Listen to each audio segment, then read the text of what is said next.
queridos amigos y hermanos, estamos para una entrega más. Veníamos tratando el tema 7 mensajes para la iglesia en tiempo de crisis. Y en la primera entrega hablamos sobre la crisis del primer amor. Y quiero hacerte una pregunta. ¿Cómo va ese primer amor para con Dios en tu vida? Espero en verdad de todo corazón que estés trabajando en ello y que ese primer amor se esté recuperando en tu vida, que sientas esa pasión, ese gozo, ese deseo de estar en comunión con Dios y de estar realizando aquellas obras pues, que el Señor Jesucristo nos recomienda hacer, como la lectura de su palabra, la oración, el amor hacia el prójimo y también la predicación y proclamación del mensaje del Evangelio. En esta oportunidad vamos a tener una segunda entrega sobre estos 7 mensajes para la iglesia en tiempo de crisis. Entonces vamos a tener el segundo y en esta oportunidad vamos a hablar sobre la crisis de la prueba. Y para ello vamos a tener una lectura en el libro de Apocalipsis, donde está nuestra base bíblica, capítulo 2, versículos 8 al 11. Allí tenemos el mensaje a la iglesia de Esmirna, que va a ser nuestro tema base, o nuestro texto base en esta oportunidad. Y dice así la palabra de Dios. Y escribe al ángel de la iglesia en Esmirna, el primero y el postrero, el que estuvo muerto y vivió, dice esto: yo conozco tus obras y tu tribulación y tu pobreza, pero tú eres rico, y la blasfemia de los que se dicen ser judíos y no lo son, sino sinagoga de Satanás. No temas en nada lo que vas a padecer. He aquí el diablo echará a algunos de vosotros en la cárcel para que seáis probados, y tendréis tribulación por 10 días. Sé fiel hasta la muerte, y yo te daré la corona de vida. El que tiene oído, oiga lo que el Espíritu dice a las iglesias, y al que venciere, no sufrirá daño de la segunda muerte. En primer lugar, empecemos hablando un poquito sobre la ciudad en donde estaba asentada esta iglesia a la cual el Señor Jesucristo le dirige su mensaje. Estamos hablando de la ciudad de Esmirna. Esmirna ya en la época del Nuevo Testamento, hace un poco más de 2000 años. Esmirna era una ciudad muy hermosa en tiempos del Nuevo Testamento. Tenía esta ciudad una fuerte adhesión al Imperio Romano, es decir, era una ciudad que aun cuando no pertenecía directamente a la geografía cercana a Roma, se había adherido, apoyaba al imperio y apoyaba al César. Esta ciudad practicaba el culto imperial, que no era otra cosa sino reconocer a César como Dios y como Señor. También había en la ciudad de Esmirna una colonia de judíos muy grande. Estas dos características, el apoyar el culto imperial y la colonia de judíos extremadamente grande, hacía que Esmirna sea una ciudad muy hostil hacia el Evangelio, hacia el cristianismo en sus inicios. Fue en esa ciudad de Esmirna que el anciano y pastor Policarpo se convirtió en uno de los primeros mártires de la historia del cristianismo. Él fue quemado en la hoguera por su fe y por negarse a reconocer a César como Señor. Así que nosotros tenemos en esta ciudad de Esmirna pues toda una historia concerniente también al cristianismo y una historia de hostilidad en sus inicios. Por eso la recomendación del Señor. Empecemos hablando del mensaje. El primer punto que nosotros notamos en este pasaje es la presentación que nuevamente hace el Señor Jesús hacia sus lectores. Y Él se presenta de la siguiente manera. Él dice que es el primero y el postrero. Es decir, en Él comienza y termina la historia de la humanidad. El mundo vive a espaldas de Dios y mucha gente no lo quiere reconocer e ignora completamente al Señor Jesucristo. Pero va a llegar un día en que el Señor venga por segunda ocasión y cerrará el ciclo de la historia de la humanidad. Lo empezó el Señor Jesucristo y lo empezó desde la creación del mundo, porque Él estaba presente a través de esa palabra que fue creado todo el mundo, y lo va a cerrar con su segunda venida. Esta presentación significa que el Señor Jesús es el soberano del mundo, el soberano verdadero de los hombres. También el Señor Jesucristo se presenta diciendo que Él fue el que estuvo muerto y vivió. Y esto significa que el Señor Jesucristo es el Dios, el soberano, el Señor de la vida y también de la muerte. Él es el único que tiene autoridad para dar vida. En segundo lugar, encontramos nosotros en este pasaje el conocimiento que tiene Jesús de su iglesia y de cada discípulo de él. Él empieza el versículo 9 con una frase muy interesante. Él dice, yo conozco tus obras, yo conozco.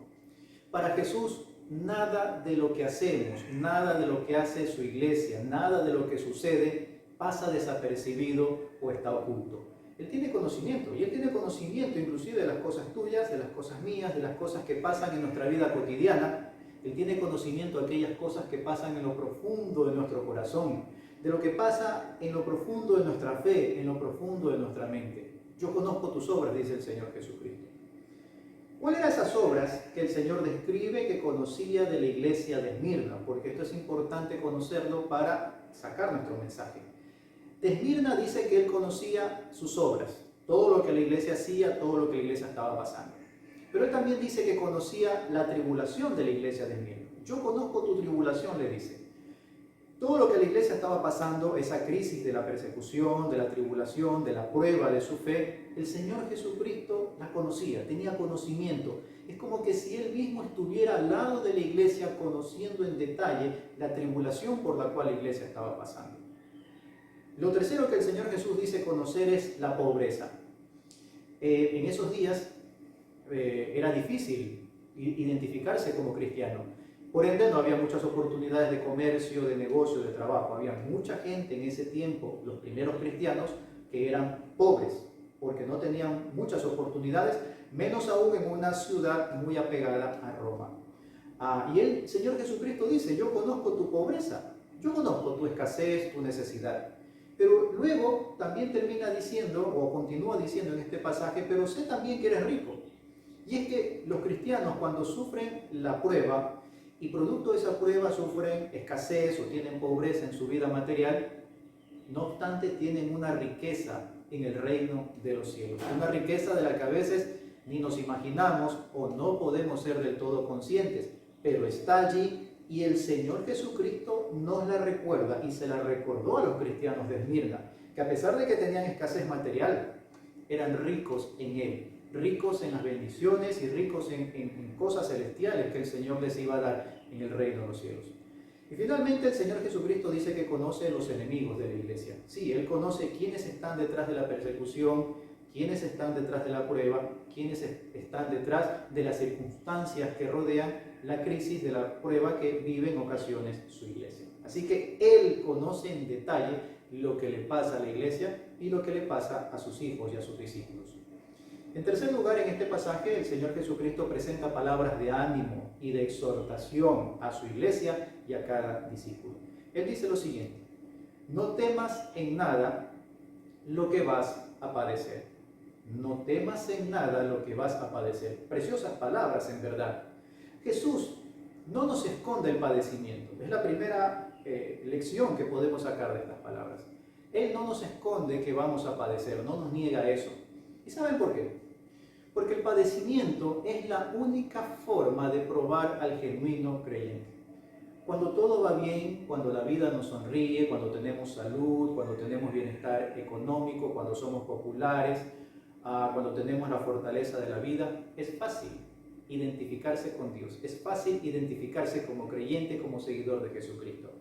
Pero no es sino hasta que llega el momento de prueba, donde quedan los genuinos creyentes, donde quedan los genuinos cristianos, donde la gente verdaderamente va a poner a prueba su fe. ¿Qué tipo de fe tiene? Si es una fe superficial o es una fe profundamente arraigada en la persona del Señor Jesucristo. Él no nos esconde el padecimiento. Y el padecimiento o la prueba es la manera de probar, valga la redundancia, la genuina fe del creyente. Es la única forma también de probar el genuino amor que le decimos tener a nuestro Señor. En segundo lugar, también esta frase nos revela que todo padecimiento tiene un tiempo límite. En esta carta a Esmirna, el Señor dice que iban a ser puestos a prueba por 10 días. No es que eran 10 días literales, sino que era un tiempo, una figura, un recurso literario para darles a entender a los cristianos que ese tiempo de prueba tendría un inicio y tendría también un final. Del mismo modo, todo tiempo de prueba para la iglesia y para el cristiano en general, no es que es sin fin. Así como tiene un inicio, también va a tener un final. En la palabra de Dios encontramos a muchos hombres y mujeres de la Biblia que sufrieron la prueba, por seguir a Dios y seguir al Señor Jesucristo. Y cada una de ellas tuvo un inicio y tuvo un final. Así que el tiempo de prueba que estamos padeciendo, así como tuvo un inicio, va a tener también un final, porque así el Señor Jesucristo lo ha determinado. Lo que también este versículo nos enseña es que Jesús nos anima a ser fieles hasta la muerte. Hasta la muerte. Y en estos tiempos y en estos días que estamos viviendo, donde vemos la muerte más cercana y donde la estamos viendo casi cara a cara, pues ella nos prueba si somos fieles en verdad hasta ese punto. Quiero compartir lo que el apóstol Pablo también dijo en el libro de Romanos, capítulo 8, verso 18. Él dijo lo siguiente: pues tengo por cierto que las aflicciones del tiempo presente, noten esto, que las aflicciones del tiempo presente no son comparables con la gloria venidera que en nosotros ha de manifestarse.